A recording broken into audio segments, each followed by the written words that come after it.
الموسيقيين المفروض يبقى لهم موقف جامد ضد هذه الاحداث. وبعدين احنا شعب بنحترم حكومتنا ورئيسنا، ورئيسنا بيقول ما تعملوش كذا احنا ما بنعملش كذا.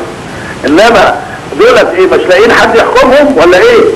يعني دولت هل احنا عاجزين ان احنا نعمل اوسخ من اللي هم بيعملوه؟ مش ممكن يعني اعتقد.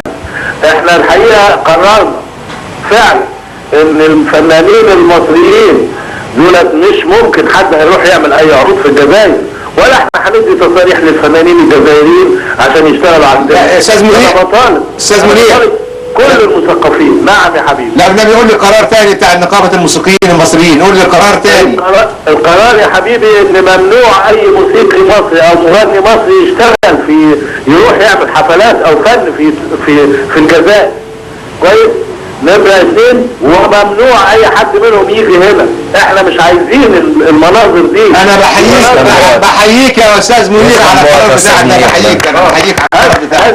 هذه تصرفات همجية، وهذا الجزء السرطاني اللي موجود في الامة العربية فعلا ملوش لازمة.